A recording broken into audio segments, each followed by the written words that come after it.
top 5 best things to do in Harry Potter world? We're going head to head to find out. I am going to destroy you today. I'm absolutely going to win. There's no question. Everyone come with me. No, You're on my team Don't now. go with her. Don't go with her. You're with me. We are here at Universal Studios and Universal Islands of Adventure in Harry Potter World to finally figure out what are the actual best 5 things to do in Harry Potter World. We're going to be competing. I'm going to win.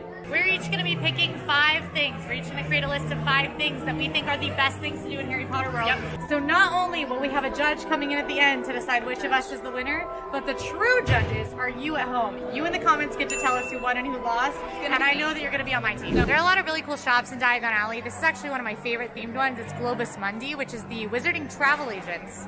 And it's a really cool shop. But there's many, many cool shops. I definitely recommend exploring.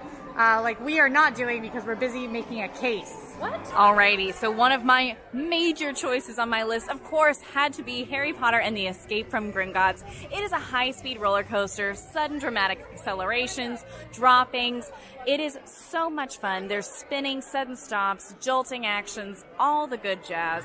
I think this is one of the most fun indoor coasters here in all of Universal. Definitely one of my favorite Harry Potter rides, even though, of course, Quincy did snag my favorite Harry Potter roller coaster. This is a great one. There are some use of screens in this ride, so if you are sensitive to maybe some motion sickness and things like that, definitely be cautious with this one. I'm really excited to pitch it to her. Are you ready for the pitch of a lifetime, baby? No. Because I am.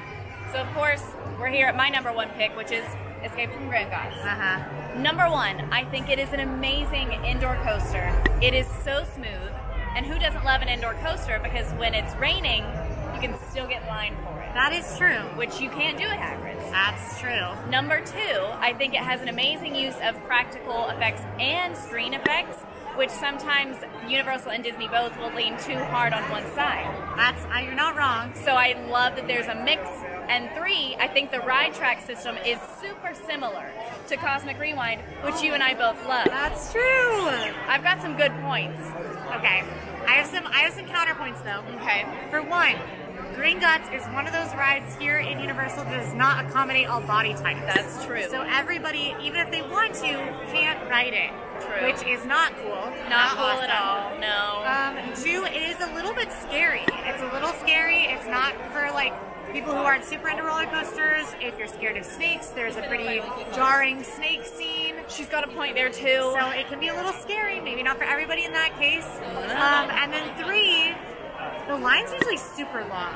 I see the Gringotts line longer than the Hagrid's line on a lot of occasions, even though Hagrid's is considered the more popular ride. Hagrid's Magical Creatures Motorbike Adventure is located in Hogsmeade on the Islands of Adventure side of Harry Potter World. It is a very popular ride, one of the most popular roller coasters in all of Orlando, where you are riding on Hagrid's magical motorbike that flies through, well, some antics. You go into the Forbidden Forest at one point. There are a lot of surprises to this coaster, which is what makes it so special to me. All right, Hagrid's. Okay.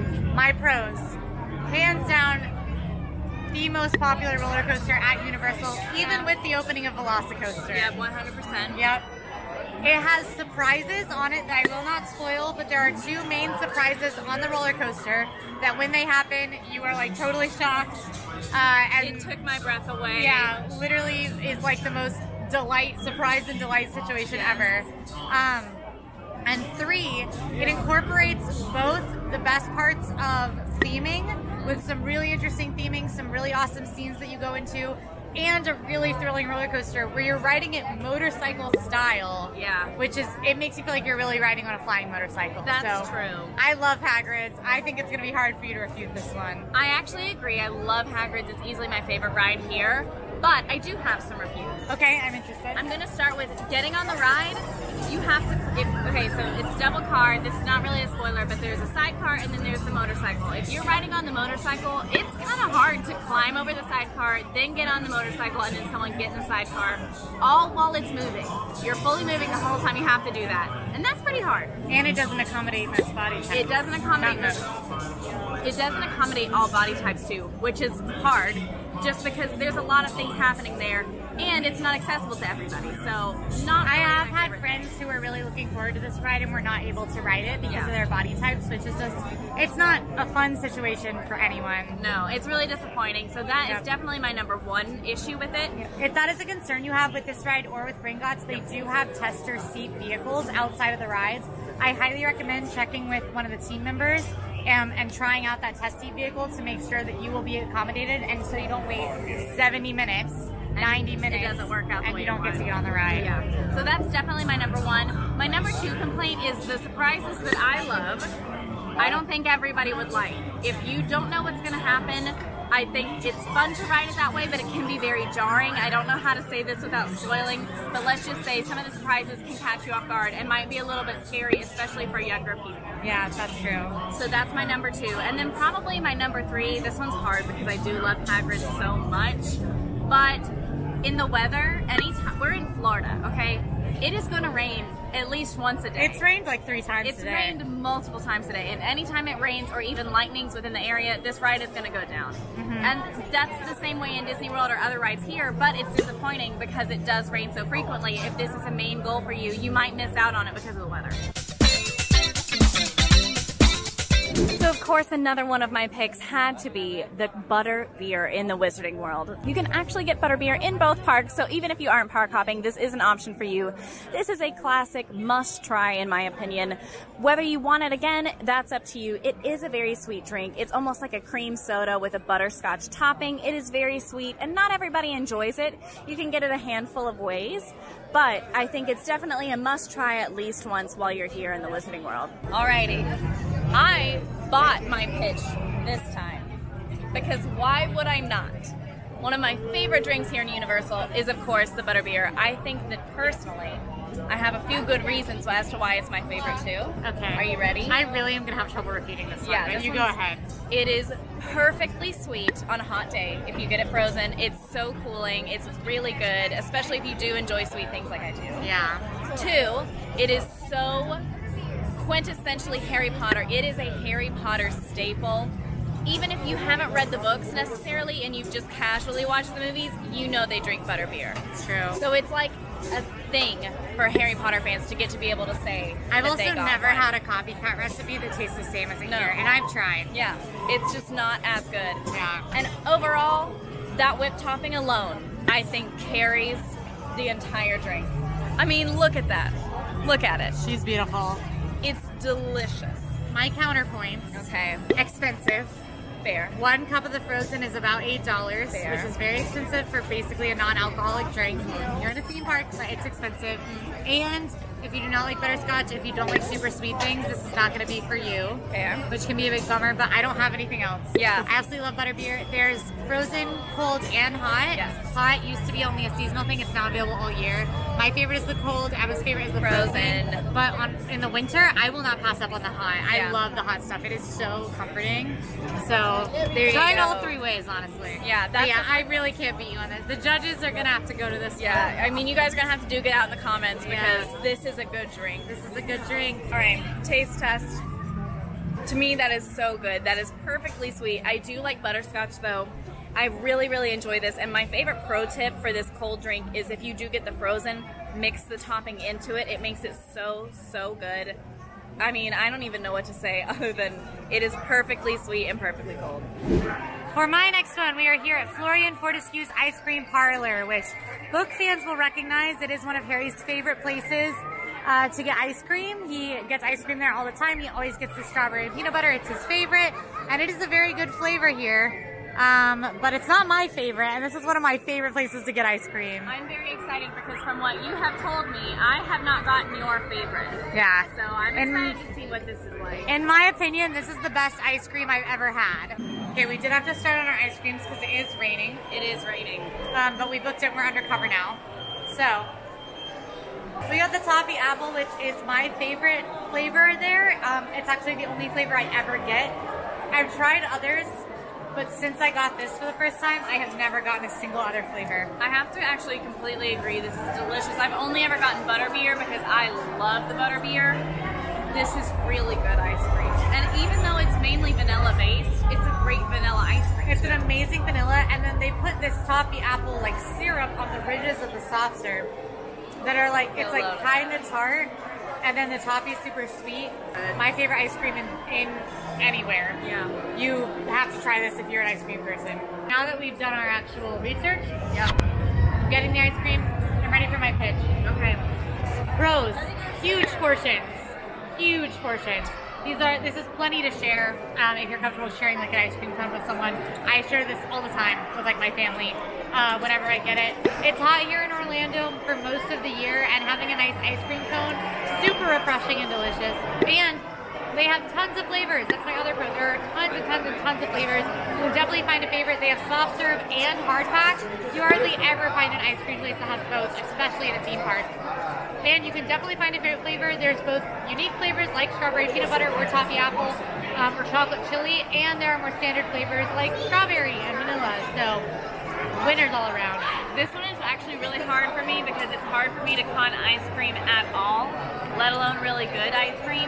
But I think my only main complaint is if you're not an ice cream person or somebody who really likes this shouldn't be your only dessert option, and this is really one of your main ones.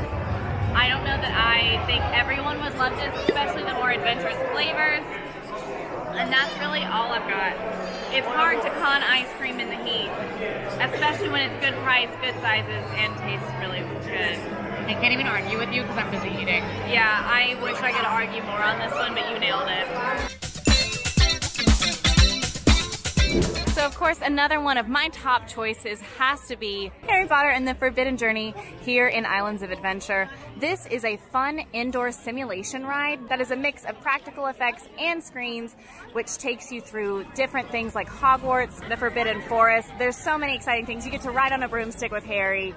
I'm very excited, and it's easily one of my top picks. I'm so ready for it. Because I have one, and I'm also ready. Okay. So the Forbidden Journey is a great ride, and I think there's three main reasons that it's a really good ride. So number one, it is the original Harry Potter ride here. It is so unique that I don't think you can find a ride like this in Universal or Disney.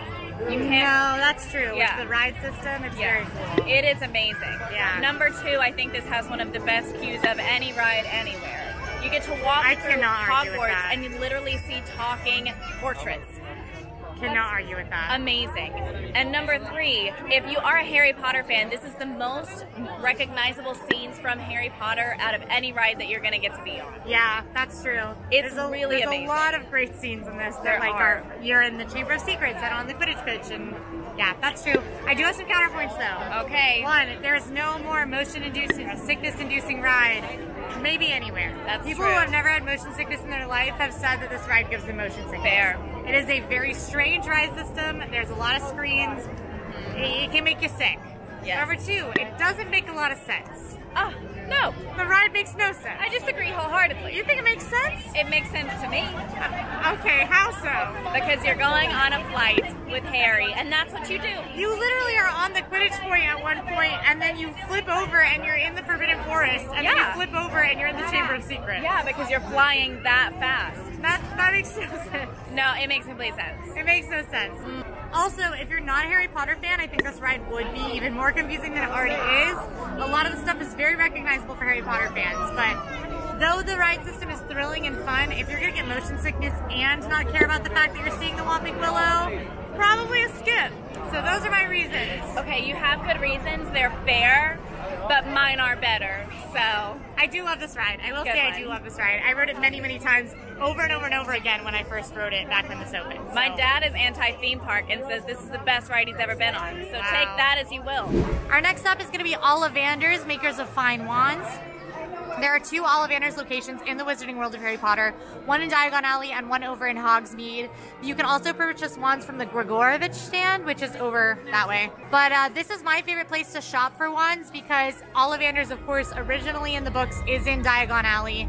And so you can actually come into this Ollivanders. It's also bigger, and there's it seems like a higher wand selection. There's really just more wands, but it's bigger and easier to look around. Now to begin my pitch, I think that we ourselves have to shop for wands. I agree. So let's go do it. Okay. Now there is an Ollivanders show that you do have to wait to see where somebody, a guest, gets chosen and they get to have sort of their full wand ceremony with magic and a wand chooses them, and they can choose to purchase it or not. But you do not have to wait for that to get to like check out the wands and see all of the options. You can just head right into AllEars and check them out, which is what we're doing today. Now, even though this is the biggest location to shop for wands, it is typically very crowded. So just a heads up when you head in here to just be prepared to kind of weave through people. But there are lots of cool wands. So there are a ton of wands that you can buy. There are both interactive wands and prop replica wands. The interactive wands allow you to do magic around Harry Potter world, which of course is what Emma chose. Yeah. But the wands that do go to characters, you can see many of those in this case, and you can certainly ask the team members whose wand is whose. You can see on the end of all the boxes has the name of the character whose wand is inside. It's like here's Harry's wand and Ginny's wand is here. Pretty much any character that had a wand in the movies has a wand that you can purchase in an interactive version or in a prop replica version here in AllEars. Additionally, on this wall, they have wands that are not character specific and are instead wands that you can purchase as the one that chose you. My wand is actually one of these, and it's this one here, the second to bottom one with the little red stripe. Literally at the cash register buying a wand. I have never made a stronger case for anything in my life that I should win. All right, I'm ready to make my pitch, especially considering my excellent backup. Pros to shopping for a wand. One, once again, if you're a Harry Potter fan, getting to see the prop replicas of all of these wands, getting to see all the different ways that you like that they've designed the wands for the movies and all the character that's in the wands is very, very cool. Two, there's a personalized experience where you can talk to a shopkeeper and find out what wand is right for you, and they will help the wand choose the wizard, which is absolutely amazing and cool. And you can do that for free. You just purchasing the wand obviously costs your $60 for an interactive wand, but you can get told what wand is for you for free. And then number three, you have to have a wand to do magic in Harry Potter world. All right, I have 3 counter arguments. Yes. My number one is not everybody's going to want to spend $60 on something that you might get to use for a day or two and then go home with. If you're not a Harry Potter fan, it doesn't mean as much to you. That's true. 2, I think those stores, because they are so popular, can be really overwhelming, and not everybody is going to want to have to fight through crowds to try to talk to people or get that personalized experience because the rooms are so congested. That is a point, yes. And number 3, this is not an argument. I want you to know I own a wand already. I have one, and I just couldn't do magic today because I forgot it in the car. So that's like a con. And I just wanted an excuse to buy one because I enjoy this experience, but not everybody will. All right, fair enough. But I think that I still got that one. We'll see. We'll see. Alrighty, so heading back out into London, of course, for one of my other choices, we have to come to the jacket potato stand. This is a fun little walk-up stand. It has hot dogs, jacket potatoes with beans and cheese, jacket potatoes with broccoli and cheese, a shepherd's pie jacket potato, loaded jacket potatoes, chips, tea, water, a lot of great options. And there's normally not a big line, as you can see now. It's one of my favorite things to eat, and I think a great food option here in the Wizarding World. Which really we're in London, but you know what I mean. Alrighty, so this area might not look like what you think the Wizarding World of Harry Potter looks like, but this is part of the Wizarding World. This is London, where you can go into the King's Cross station, where you walk in to get into Diagon Alley. You can see a lot of fun little Harry Potter Easter eggs as you're walking around London, like of course the triple-decker bus, where you can see the talking heads, and then they actually have Grimmauld Place as well, where sometimes, if you're paying close attention, Creature will pop out and scan the streets below and watch and see if anyone's coming into Grimmauld Place. Let's see if he pops out. Oh, there he is. I don't know if you can see him, but he's so scary. So today for our stop, because of course I'm gonna have to pitch these, no better way to pitch them than to eat them.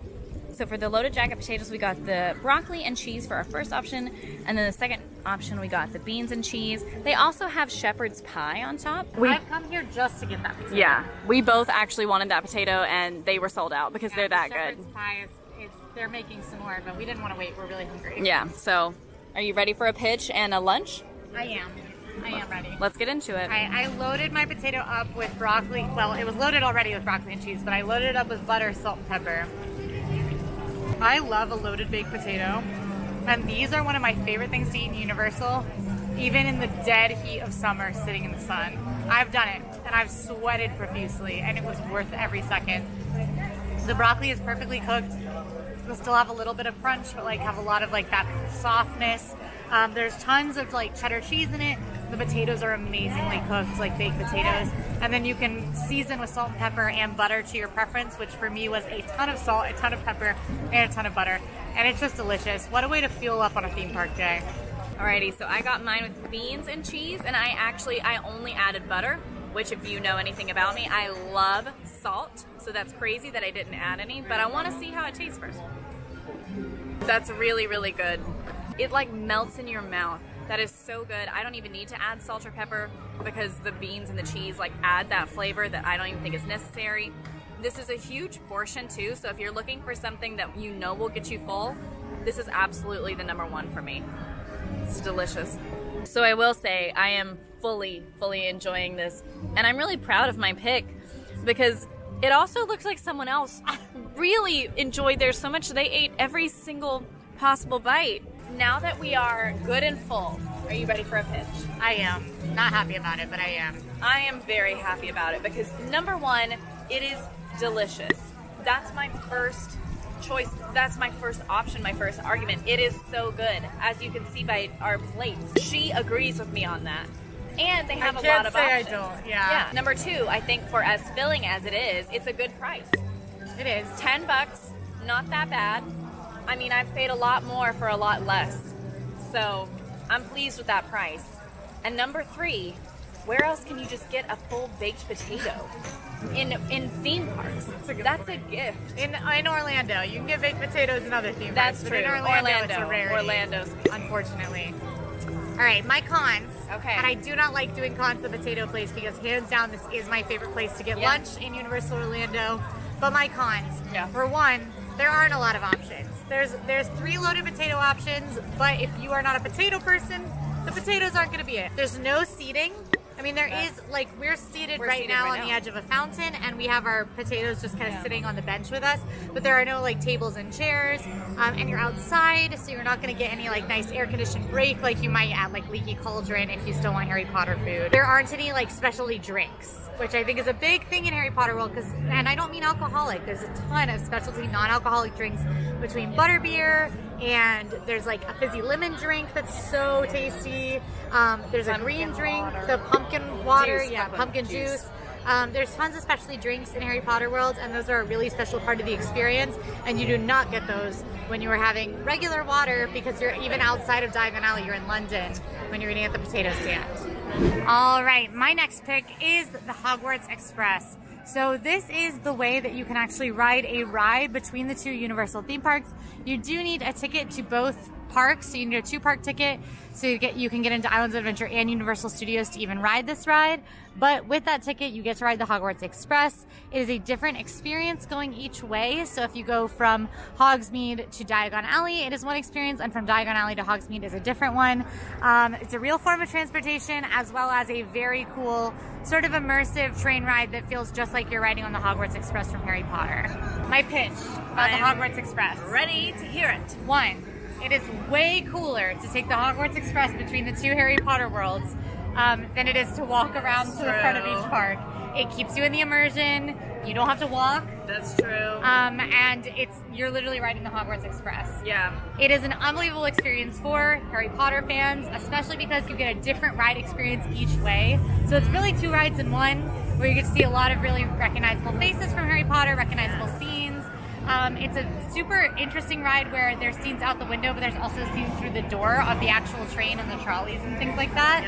And then #3, it's something that everybody can enjoy. The Hogwarts Express is, even babies can ride the Hogwarts Express. That's true. So literally the entire family can ride this, which is not something that can be said for most Universal attractions. Those are my 3 wins for this ride. I only have 2 drawbacks for this ride, and it's hard because this is another good one. I mean, obviously I just like the Wizarding World, so this has been tough for me to argue about some of these things.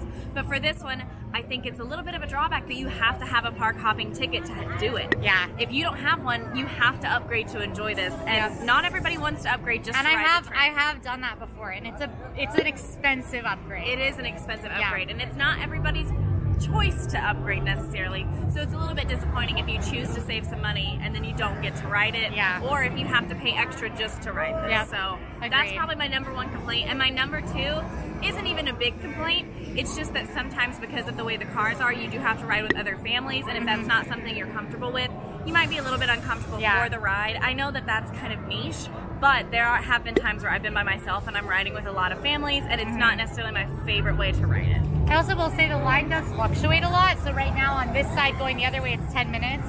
But when we were on the other side, it was a 60-minute wait to come this way. So the line can fluctuate really badly. So it can be hard to predict when the lines are going to be short and when they're going to be long. And it is a long wait when it's long. It is a long wait. It's only one of those trains. Yeah, there's only one train, and the queue is not that great. There are a lot of queues that we say are worth the wait. I would not say this is one that is. I can agree with that too. Yeah.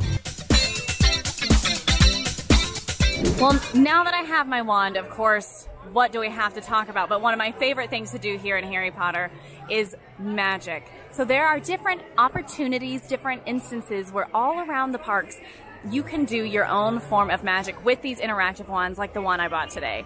You have a map that comes with the wand that shows you different places that you can do magic. There are some fun ones, there are some hidden ones, and if you don't want to use the map, of course, there are actually little symbols on the ground that kind of alert you to different opportunities where you can maybe do some things.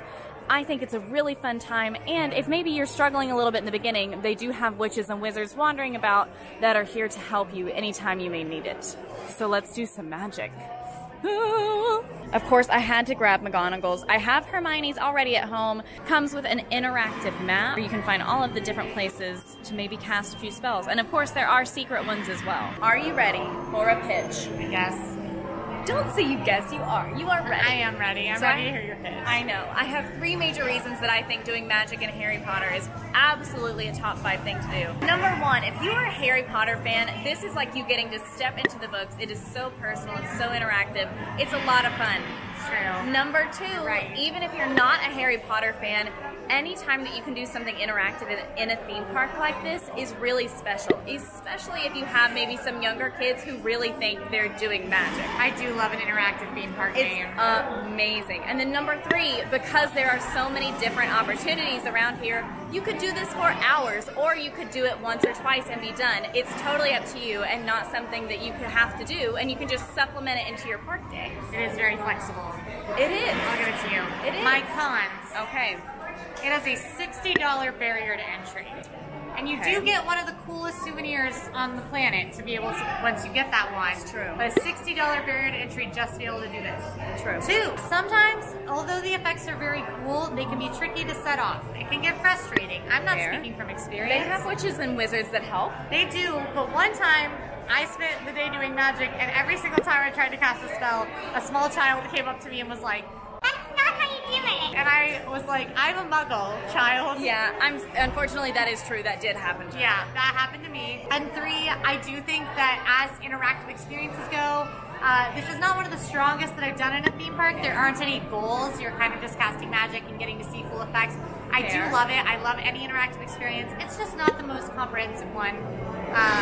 So those are my 3 cons, especially that $60 barrier to entry. That's fair, but you could say the same about buying the wand at all. But you can window shop. No one's stopping you. I don't know. We'll have to hear from the judges. We'll see from the We'll have to hear judges. from you, the judges. Okay. I don't want to be this excited about this, but I so am. Oh my gosh. Right. So we got this window where nothing's going on. Emma's gonna do some magic. Maybe you're a wizard. Maybe you're a wizard, Harry. Wow, you made some trolls do ballet. That's actually amazing and magical, and that's the best interaction I've ever had. All right, seeing a show. So this is the location for seeing shows in Diagon Alley. It's on the stage sort of to the right as you come in. You can also see shows over on the stage that's sort of close to Hogwarts in Hogsmeade. But my favorite of the shows are over here in Diagon Alley in Universal Studios, where you can see Celestina Warbeck perform. That's Molly Weasley's favorite artist from the books.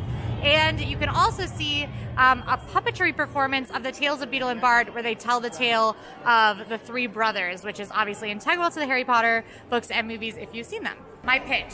Okay, I'm ready. 1, these shows are absolutely amazing for Harry Potter fans. Great. They are unbelievable. Celestina is so talented. The puppetry looks like real magic on stage, and it tells a tale that's very familiar to Harry Potter fans. It is, that's my one pro, is that it's absolutely immersive, really helps with like feeling like you're in Diagon Alley for real. Number two, they're short. They're like less than 10 minutes long. If you're walking by and you hop to watch it, it does not take up a lot of your park day and you still get an amazing show. I stop almost every time I walk past one of these shows because I love seeing them and they are awesome. Fair.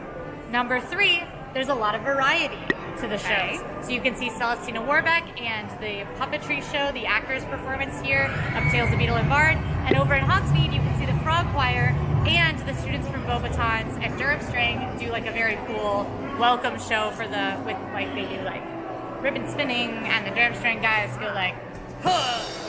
Those are the things that make these shows a must-do. I think that you have amazing arguments, and I actually don't disagree with a lot of her points. My main complaints are, number one, not everybody's gonna know everything about Harry Potter. You might not understand who the show is, especially if you haven't read the books or movies, and you don't have to do that to enjoy these parks. You can still find a lot of things that you like about it, even if you don't know the characters, especially niche ones. Two, not everybody wants to watch a show. Not everybody values them, even if they are short. You might have to be fighting through the crowds that are back here, walking somewhere else. Maybe not everybody's cup of tea. And three, almost no seating. It is very, very limited. Yep. I mean, you kind of have to, if you're not wanting I love to sitting stand, down. I really like to sit during a good show, and if you're not looking to stand the whole time, this might not be the best show for you. So for me, that's why I don't know that it'd be in my top 5. All right, okay. I still think that I was right there, but you know, it's for the judges. It's for the judges. You guys let us know. I gotta be honest, Emma, I think I won. I actually think that I won, and I respect your confidence. Interesting. I fully think that my list was closer to the actual top 5s in Harry Potter world. No, I think we both had some amazing picks. I can agree with that. Harry Potter is amazing in general. Yeah, the Harry Potter worlds here at Universal, unbelievably immersive. Yeah. Just some of the most amazing theme park lands anywhere. Yeah. And I won. So. And I won. So, good game. But I will say good picks to both of us. Fine, good picks. Good picks. And we'll have to find out who wins according to the judge and according to you guys at home. You have to tell us who won. Please side with me. It was me. No, it was me. You and I know each other. other. We know. You're with me. It's fine. Okay, these top 5s keep getting harder to judge. Emma and Quincy, you both have wonderful things on both of your lists. This is very hard. I'm looking at them right now, just trying to pick one. I will say Quincy, Hagrid's, love that coaster. Love that roller coaster. One of the best. Emma has Gringotts, another super fun ride. Can make a little bit motion sickness for me. Emma also has Butterbeer and the baked potatoes, but then Quincy has the ice cream. This is so hard for me to pick. Also, Quincy's a Slytherin and I'm a Hufflepuff, okay? Emma and I are Hufflepuffs, but okay, I just have to make a decision. I think all around, the person with the better list, I'm gonna have to go with Quincy. Emma, your list was also very, very good. However, you put Forbidden Journey on there, and that's not my favorite. Viewers at home, let me know what you think. Did I make the right choice, or do you think that Emma won? Or, on top of that, what are your top 5s in the Wizarding World of Harry Potter? Are they things on these lists? Are they a combination of the two lists? Or is there something that we didn't mention that would be on your top 5? Let us know in the comments below. If you like this video, go ahead and like and subscribe. Now go check out Quincy at Halloween Horror Nights 2022. Oh yeah, go watch it. See you there. Bye.